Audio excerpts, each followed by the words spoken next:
Hello, everybody, and welcome to the Turd Ferguson 619 podcast.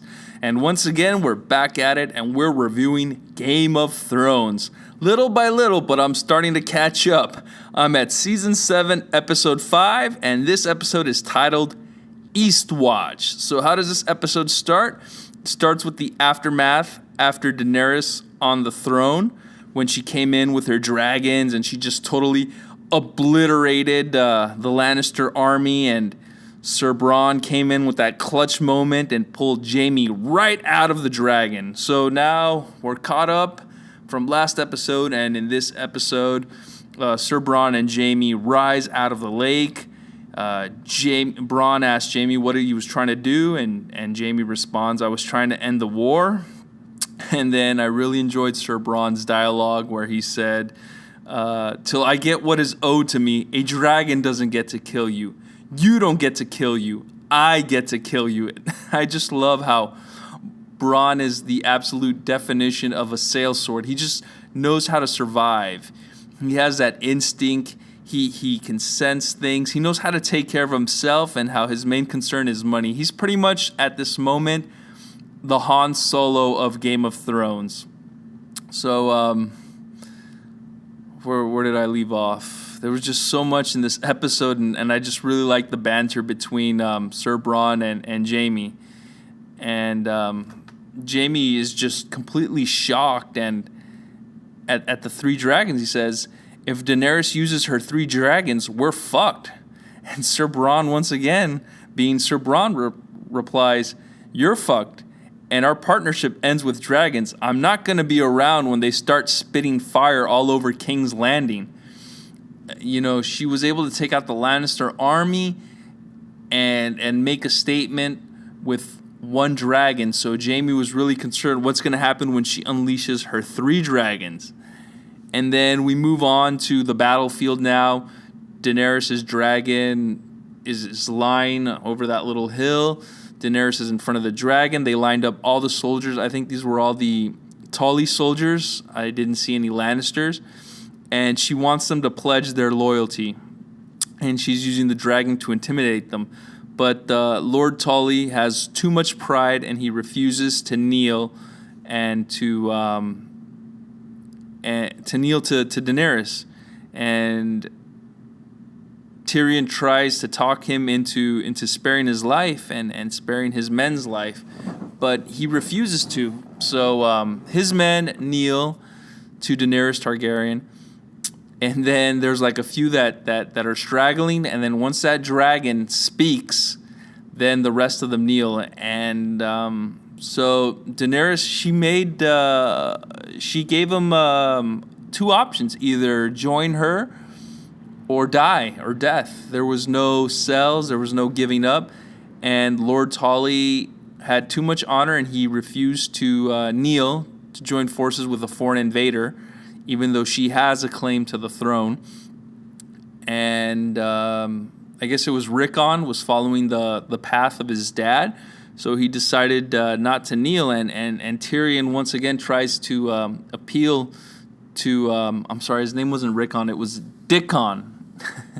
So Dickon Tully refuses to kneel, and Tyrion tries to tell him, "Well, think of your house. Your house is going to be destroyed." And Daenerys sentences them to death, and they are destroyed, charred by the dragon. Then we move towards King's Landing, where Jaime and Cersei are having a meeting. Cersei learns that Lyanna of Highgarden killed Joffrey. She finds it hard to believe, and it just shows that Cersei, above all else, hates Tyrion. Cersei is starting to become the Mad King in her own way. She's making that transition. I think it was once she lost her kids, but you start seeing it becoming more and more that she's becoming the Mad Queen, and she just hates Tyrion so much she's clouded by it, and Jaime has to remind her. She says, "Who did Elaine have a better chance of ruling the kingdom with? Joffrey, once he married her granddaughter, or Tommen, who's just easier to control. And then what else? We have another one of those famous Game of Thrones Easter eggs that Jon Snow is a secret Targaryen. Daenerys shows up back at Dragonstone where Jon is, and the dragon is not being aggressive towards Jon Snow. The dragon is like the dragon knows Jon Snow. So they do that famous Easter egg that Jon Snow's a secret Targaryen. He removes his glove. He's able to pet the dragon. And I guess that's for the diehard Game of Thrones fans that know what's going on. It's like, hey, you know that theory that you've had? Well, guess what? Little by little, we're proving that it's true. This is for you guys right here, the fans. And then, some people might argue and say that wasn't an Easter egg, that dragons are smarter than man, because in one of the earlier episodes when Daenerys locked up her dragons in Slaver's Bay and Tyrion freed them, everyone tried to talk Tyrion out of it. They thought that Tyrion was going to get eaten by the dragon, and he said, no, dragons are smarter than man. They'll know that I'm Daenerys' ally. And some people, when they saw that episode, they thought that Tyrion was a secret Targaryen. So then the dragons know Jon Snow is a secret Targaryen, and we're just still waiting for that confirmation from the writers. Then we have Sir Jorah Mormont returns, and it's another Season 7 Game of Thrones style reunion. So everybody's starting to reunite, and this Season 7 has just been reunion after reunion. The Stark reunion, Mormont and Daenerys. Reunions all around.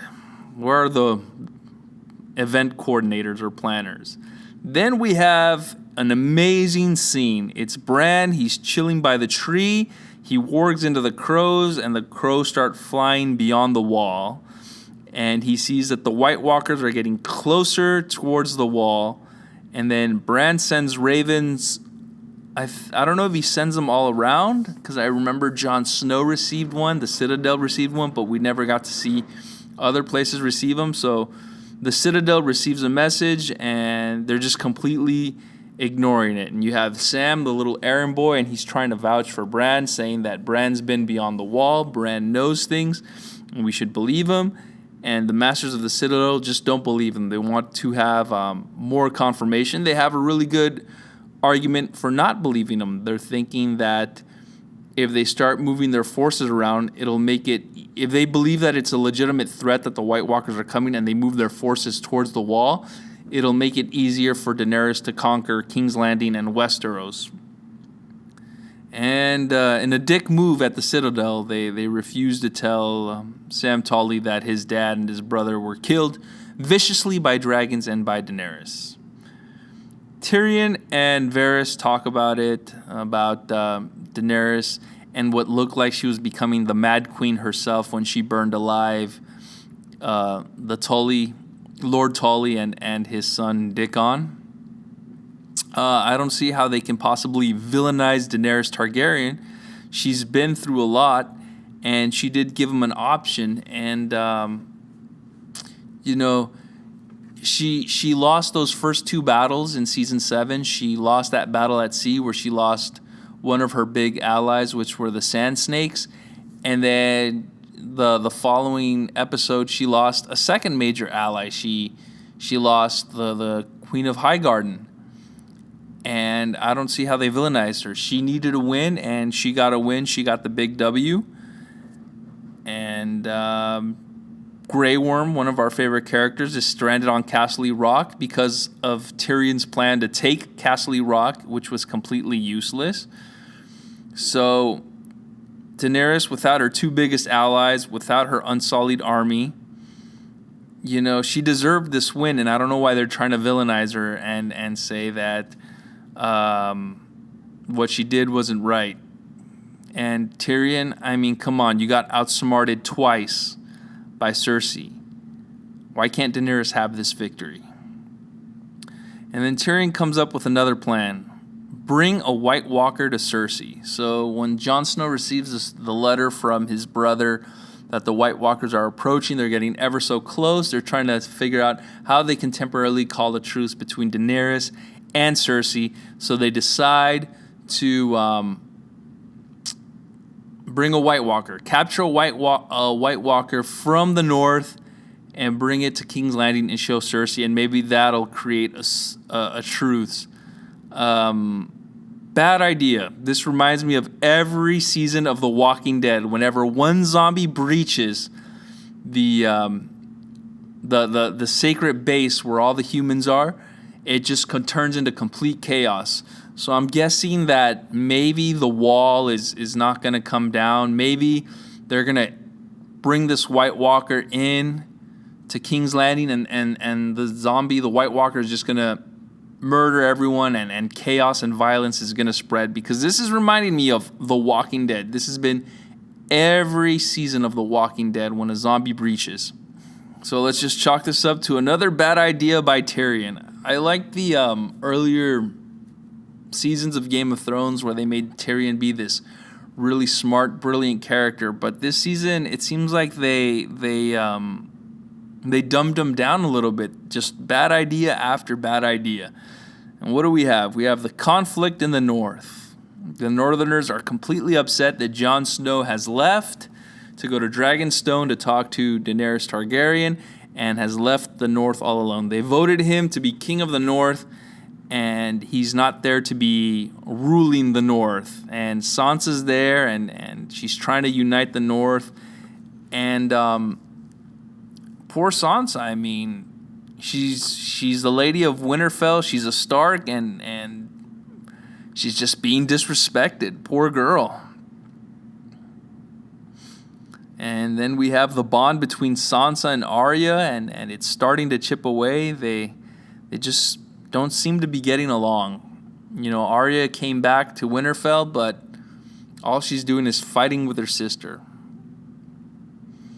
And then we have King's Landing again. So from Dragonstone to King's Landing, Ser Davos smuggles Tyrion into King's Landing. The dialogue between the two characters was well written. Tyrion shows up on the beach, looks around, takes a deep breath, and he says, "Last time I was here, I killed my father with an arrow to the heart." And then Davos replies, "Last time I was here, you killed my son with wildfire."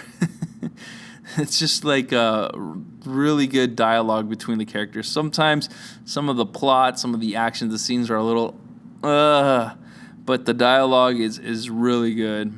Then we have Bronn tricks Jaime into meeting his brother Tyrion. So Bronn takes Jaime into the very bottom where they have all the dragon skeletons, and he tells them that they're going to train. And once Jaime goes down there, there's his brother, and they're trying to talk. And Jaime's really upset that his brother Tyrion killed their dad Tywin. But, you know, Tyrion is trying to explain why he did it. And it's that same dialogue all over again, that my father didn't love me. He tried to kill me even though he knew I was innocent. And we've heard it over and over again. And I guess Jaime, from the point of view of the audience, he's like, get to the point. What do you need? And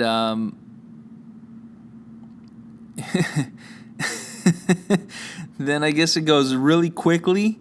That scene goes really quickly, and they don't talk. We don't get that much dialogue, because then I guess they're going to leave it for further exposition later when Jaime and Cersei meet. Then we have Gendry. Gendry has returned to Game of Thrones, and I loved how they introduced him, how they brought him back. He's been gone for a long, long time, and then we see Ser Davos looking all over the place for him, and he finds him in the armory. Gendry's beating the shit out of this sword. He's making a new sword. He's making weapons, and I don't know if it was just me, but Gendry looked just like Christian Bale from Batman Begins. And I wonder if they purposely set up the scene like they're going to turn him into this big war hero. He's going to be this badass guy. And Gendry is ready to join Davos in the fight for White Walkers. Ser Davos asks him if he wants to come with him, and Gendry says yes right away. And Davos says, you don't even want to know what this is about? And he says, no, I just want to leave. I don't like it here. And then Gendry brings his warhammer. He is truly his father's son. What I liked about his warhammer is that it had the stag's antlers from the handler to the rock to the mallet, holding it in place. That was really awesome. It looked really cool. And it was just the way that the scene was shot. It was a great way how they brought Gendry back. As Davos and Gendry prepare to leave, they are spotted by the Gold Cloaks, or the army that patrols the area. Sir Davos is just quick with that wit, and he gets them out of that situation with bribery, and it works. And then Tyrion is leaving, and he just kind of messes it up. And they recognize him because he's the only dwarf in all of King's Landing and probably all the world within Game of Thrones. And I'm not sure if the guards knew it was him or not, but they decided, since they saw a dwarf and there's a bounty on Tyrion put by Cersei, that they decided to go after him and ask questions. And now they're shaking. They don't know what to do. Davos is trying to be the smooth talker and talk their way out of the situation.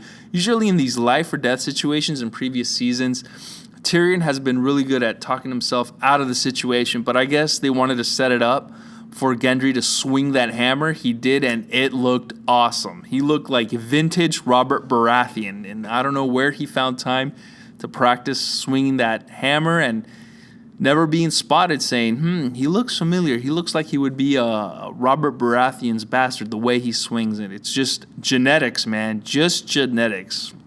I love the writing. The writing is so good, it doesn't make me question the little stuff. Then we have Jaime and Cersei, the second meeting, or a sequel meeting. And Jaime's telling Cersei about the Tyrion meeting, and Cersei already knew. She says, do you think anything happens in King's Landing without me knowing? And Jaime's trying to tell him what Tyrion told him, what we didn't get to see at the audience, but exposition is telling us, that the White Walkers are coming and that Daenerys wants a truce, that there's a bigger threat besides who's entitled to be queen of Westeros, and that's how to defeat the White Walkers. And Cersei is just the villain, and she's got Jaime chained, and she drops the massive bombshell. I'm pregnant. So now Jaime doesn't know what to do. He's kind of stuck in that situation. Should he continue to follow Cersei? You know, now that she's pregnant and he loves her, but she's going mad. Or should he do the right thing and try to make things right? I mean, he was the bad guy before. He tried making things right and it didn't work out for him, which was, he was the bad guy in the first season, the way he just pushed Bran off that tower, trying to kill him, not even caring. And he tried being the hero before when the Mad King tried to burn everybody in King's Landing alive, and he had to stab him in the back, and he was just recognized as an oath breaker. It's true what the Queen of Thorns said, Highgarden, that Cersei's going to be the end of Jaime. And now that I think about it, how did we come this way? How did we go from hating Jaime, from Jaime being the villain, to now Jaime being liked and we feel for him? But then Cersei being that classic villain, that new villain, never betray me again. Damn. She's up. Beep. And as Davos and Gendry are getting ready to return, Davos tells Gendry to keep his name to himself, that there's a lot of spies, there's a lot of enemies that we don't know about, so keep it to yourself. And he comes up with a new name for Gendry. And not 5 minutes later does Gendry go around and tell everyone his secret identity. He's pretty much like Batman in those memes. Hey, do you want to know my secret identity? I'm Gendry Baratheon. And Davos is like, oh my God, why did you do that? Why did you tell everyone your secret identity? And he's pretty much, because I'm a Baratheon. That's my impersonation of Batman. How they have all those memes where it's, Batman, why'd you do this? Because I'm Batman. So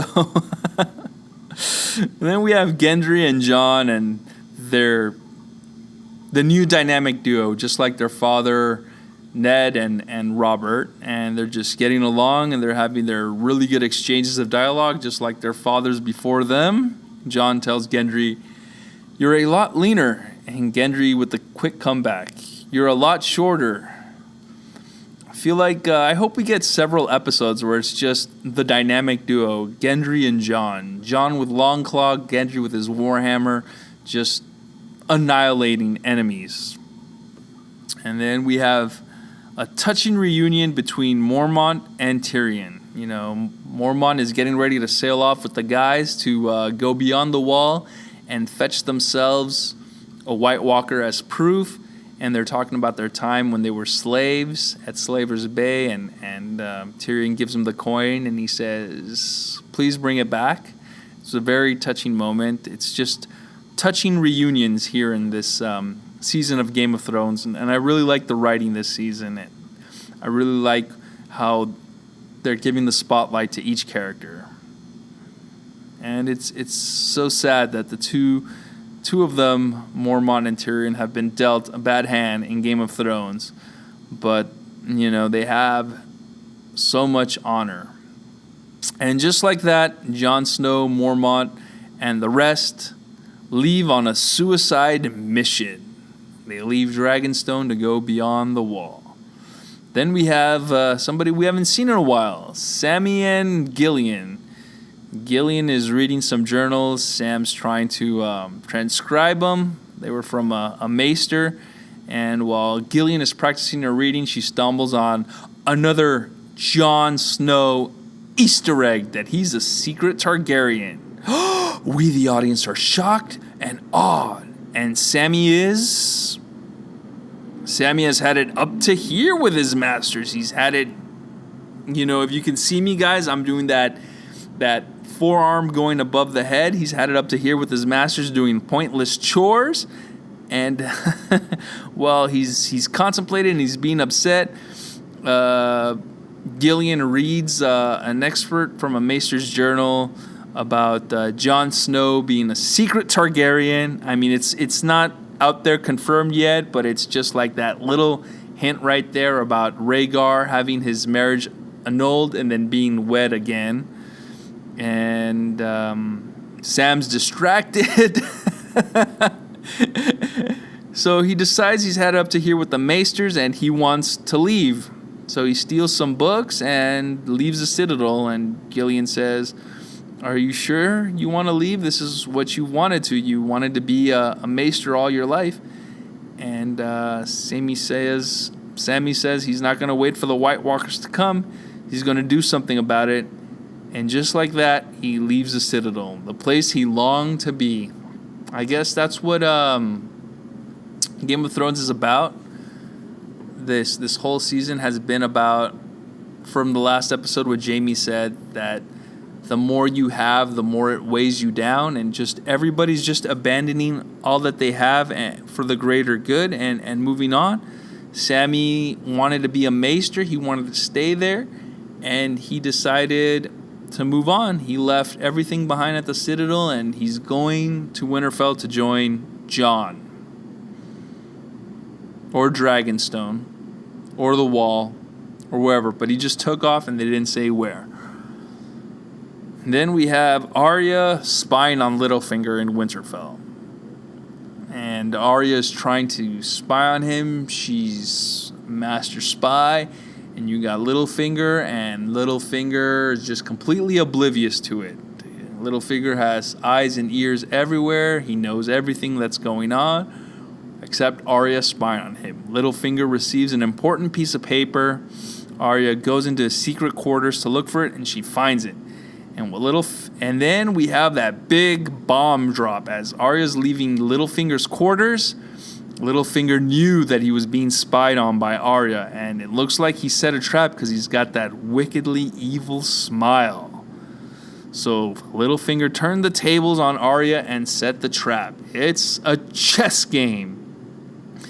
Then you have Jon and the group land on Eastwatch. So it took them one episode to get from Dragonstone all the way to the wall, and it's to the furthest side where they believe the White Walkers are going to try and breach from. I love the dialogue with Giantsbane. Oh, let's not forget, Giantsbane left Winterfell episodes ago and stayed at Eastwatch, keeping an eye on the White Walkers. So now they're having the Jon Snow's trying to catch up Giantsbane. And Giantsbane, how many queens are there now? And I love how Giantsbane is obsessed with Brienne of Tarth. He's looking around. The big woman, like he was hoping that she'd be there. And no, she wasn't there.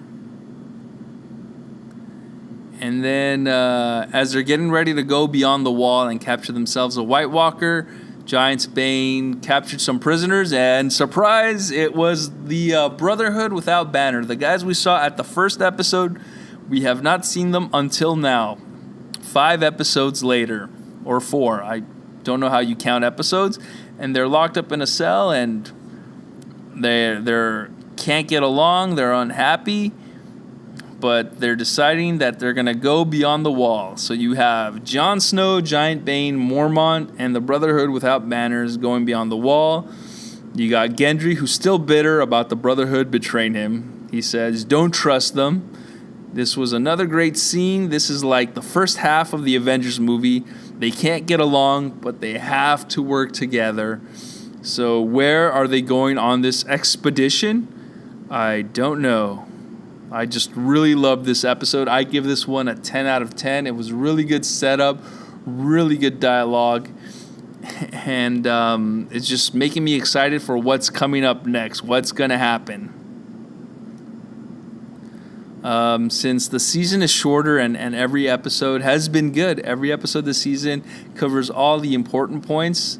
There have been no throwaway episodes this season.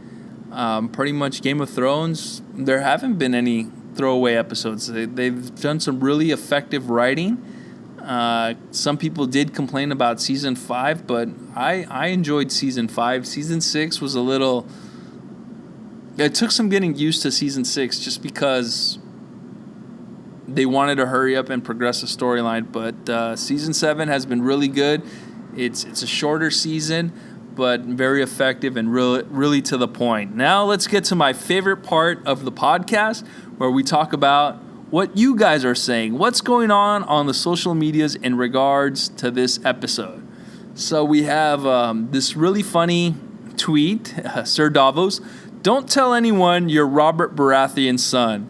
And then Gendry, hey John, I'm Robert Baratheon's son. And then you got Sir Davos with that meme about the guy with that does the weird eyes. I don't know what that means. Then we got this one, which is pretty much somebody saying they're the Magnificent Seven. You got Jon Snow, and I like how he uses an emojicon for each thing, Jon Snow. And you got the wolf. You got Tormund, and he's got that pickaxe. And you got Jorah and the bear, and then you got Gendry and the hammer. And then you got Beric and the little flame and the sword, the flaming sword. Then you got the hound. And it's a dog. And then you got Thoros, and because he believes in the Lord of Light, and he's the priest, so you got the praying hands. I really like this one, the Magnificent Seven, and I like it. All right, what do we got next? We got the Fellowship of the White. And I guess this one is a parody of Lord of the Rings with Game of Thrones. And I like the way they set up this movie poster. It looks really good. It's Game of Thrones, the Fellowship of the White. Because they're going on this mission all together. And it's a set number of people. You got the guy with the eye patch in the back and the flaming sword. You got his friend Thoros, the priest. You got Jorah Mormont. You got Gendry, the Hound, Tormund, and right at the center of it, Jon freaking Snow. I love that poster. That's really good. There's a lot of really good tweets. I love them. And then what do we got here? Spoilers, hashtag Game of Thrones. Game of Thrones Suicide Squad, Beyond the Wall, next Sunday on HBO. And we got, since they're going on a suicide mission, they've become the Suicide Squad. I love the White Walker. Is made up to look like the Joker. Then you got each character there. You got the guy with the eye patch. You got Mormont. You got the Hound. You got Jon Snow. You got Gendry. You got the priest for the Lord of Light, and you got Giant's Bane, and it says Suicide Squad, a White King.